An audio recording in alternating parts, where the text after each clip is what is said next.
Assalamualaikum warahmatullahi wabarakatuh. Yang terhormat Ketua Komisi 1, Bapak Utut, dan rekan-rekan media, Kasat.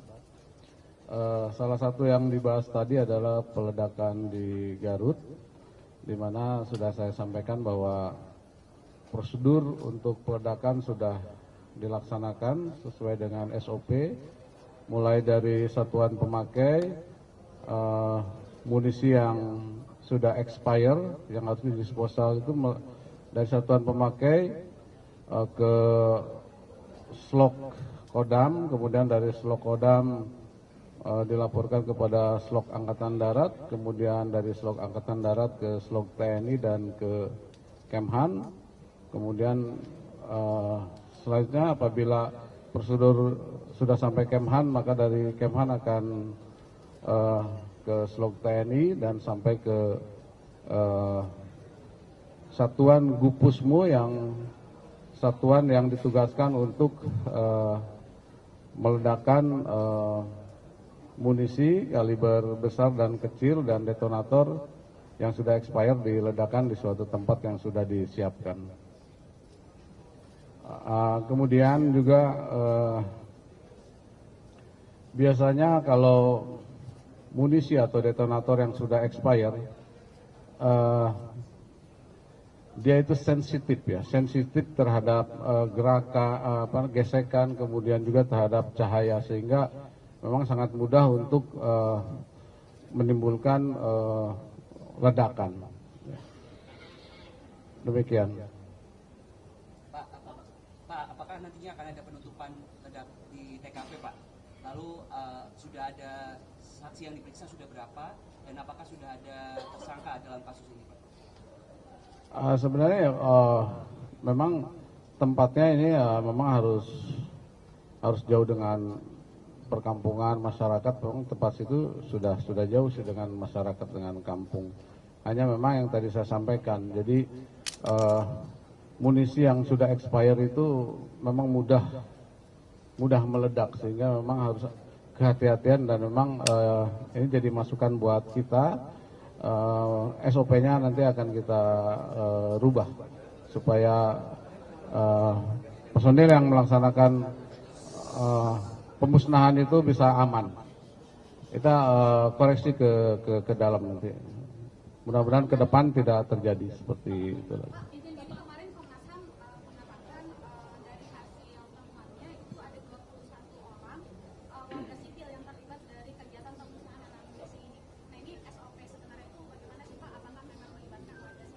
Sebenarnya kita tidak melibatkan warga sipil ya dalam pemusnahan bahan peledak yang sudah expired.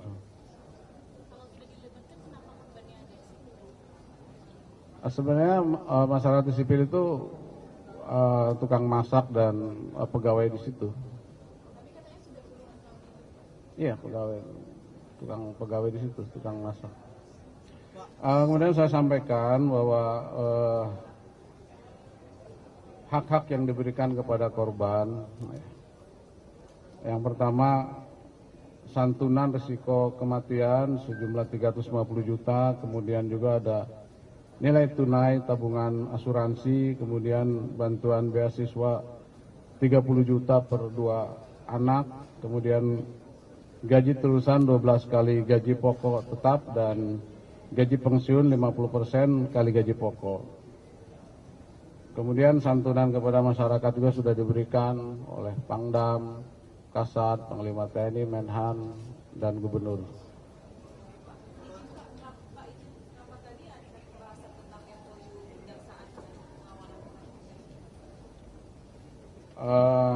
Salah satunya itu, jadi pelibatan TNI di Kejaksaan sebenarnya sudah sesuai dengan Undang-Undang Nomor 3 Tahun 2025 tentang TNI, yaitu tugas pokok TNI, dan tugas dalam UMSP, yaitu mengamankan objek vital nasional yang bersifat strategis, kemudian penempatan prajurit aktif di Kejaksaan TNI.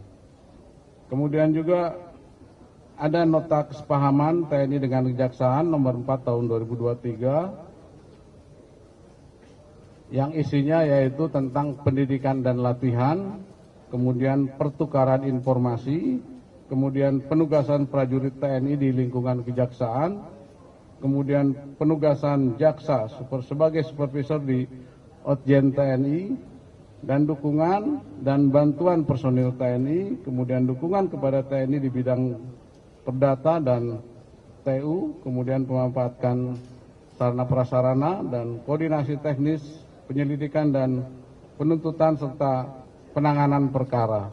Kemudian juga telah terbit Perpres nomor 66 tahun 2025 tentang perlindungan negara terhadap jaksa, yaitu pasal 2 dan pasal 4. Pasal 2 yaitu jaksa berhak mendapatkan perlindungan negara dari ancaman yang membahayakan diri, jiwa dan atau harta benda. Kemudian pasal 4, perlindungan negara dilakukan oleh Polri dan TNI. Komitmen TNI, kita bekerja secara profesional dan proporsional, serta berorientasi kepada sinergitas kelembagaan, dan dapat meningkatkan keamanan dan efektivitas penegakan hukum di Indonesia. Terima kasih.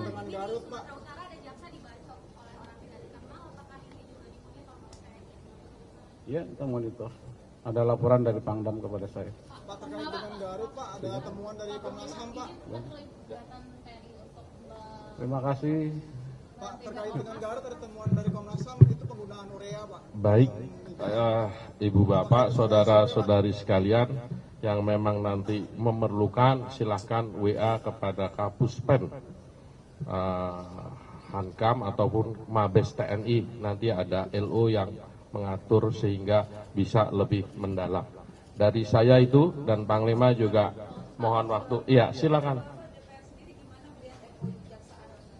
Tadi semua sudah dijelaskan, kita sudah melihat semuanya dari sisi prosedur dan aturannya memang dibolehkan. Nah, yang kita jaga adalah jangan sampai ini melebihi kewenangan. Demikian ya teman-teman, terima kasih. Ya. Nanti setelah panggil. Ayo silakan.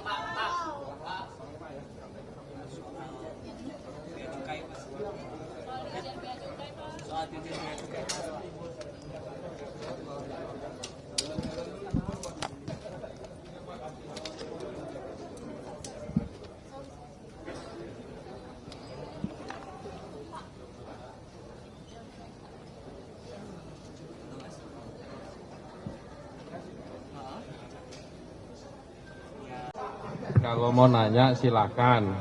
Pak Panglima dulu yang ditanya apa saya dulu? Pak Kepala Staf mana? Pak Kasat mana? Pak Kasat lagi di toilet, nanti menyusul.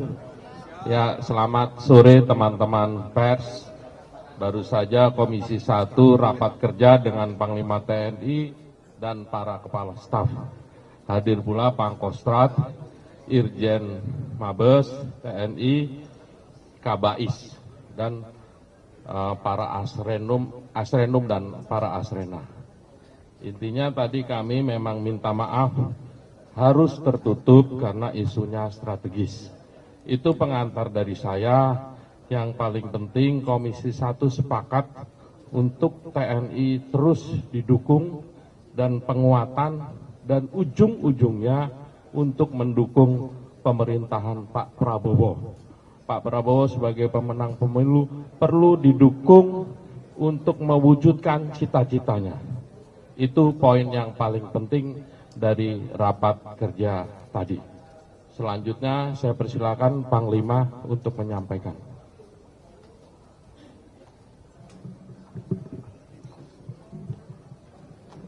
Assalamualaikum warahmatullahi wabarakatuh.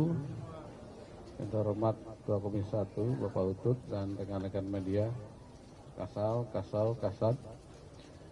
Salah satu yang dibahas tadi adalah peledakan di Garut, di mana sudah saya sampaikan bahwa prosedur untuk peledakan sudah dilaksanakan sesuai dengan SOP, mulai dari satuan pemakai, munisi yang sudah expire, yang harus didisposal itu dari satuan pemakai ke slok Kodam, kemudian dari slok Kodam dilaporkan kepada Slok Angkatan Darat, kemudian dari Slok Angkatan Darat ke Slok TNI dan ke Kemhan.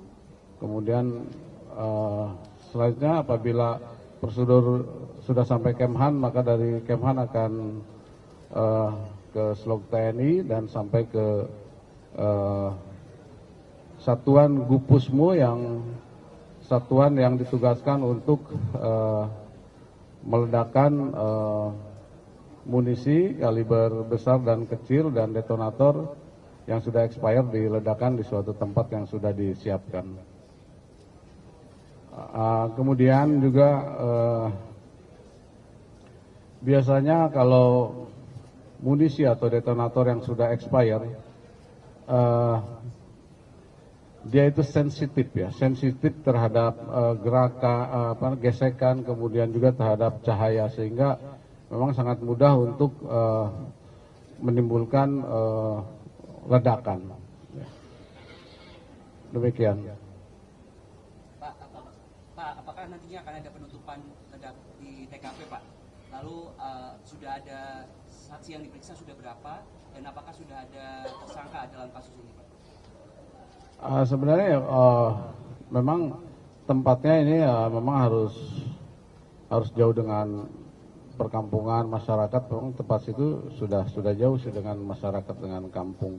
Hanya memang yang tadi saya sampaikan, jadi munisi yang sudah expire itu memang mudah meledak, sehingga memang harus kehati-hatian, dan memang ini jadi masukan buat kita. SOP-nya nanti akan kita rubah supaya personil yang melaksanakan pemusnahan itu bisa aman. Kita koreksi ke dalam nanti.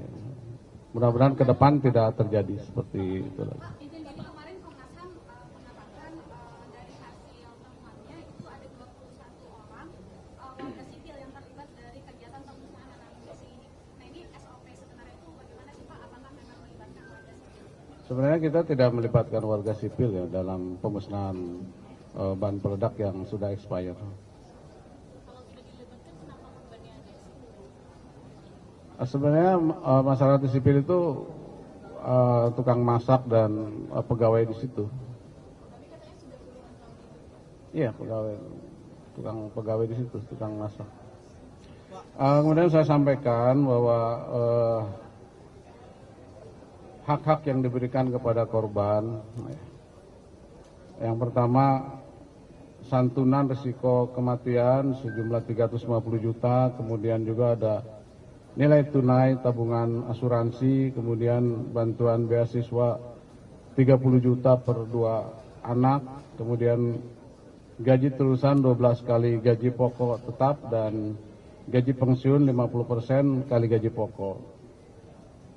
Kemudian santunan kepada masyarakat juga sudah diberikan oleh Pangdam, Kasat, Panglima TNI, Menhan, dan Gubernur.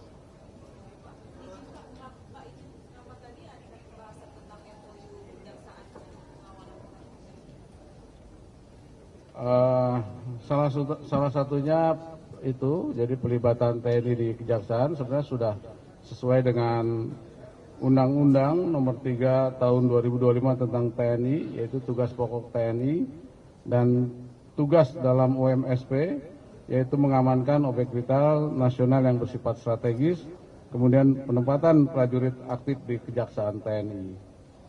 Kemudian juga ada nota kesepahaman TNI dengan Kejaksaan nomor 4 tahun 2023 yang isinya yaitu tentang pendidikan dan latihan, kemudian pertukaran informasi, kemudian penugasan prajurit TNI di lingkungan Kejaksaan, kemudian penugasan jaksa sebagai supervisor di Otjen TNI, dan dukungan dan bantuan personil TNI, kemudian dukungan kepada TNI di bidang perdata dan TU, kemudian pemanfaatan sarana prasarana dan koordinasi teknis penyelidikan dan penuntutan serta penanganan perkara.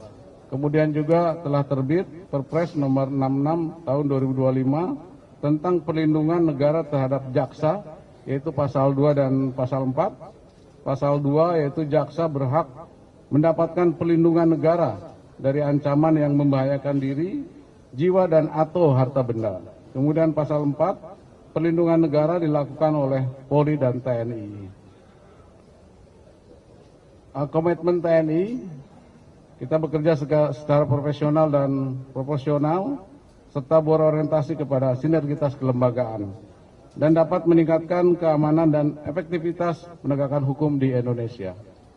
Terima kasih. Dengan Garut, Pak. Sumatera Utara ada jaksa dibacok oleh orang tidak dikenal, apakah ini juga dimonitor oleh TNI? Ya, kita monitor. Ada laporan dari Pangdam kepada saya. Pak, terkait dengan Garut, Pak, ada temuan dari Komnas HAM, Pak. Terima kasih. Pak, terkait dengan Garut ada temuan dari Komnas HAM, itu penggunaan urea, Pak.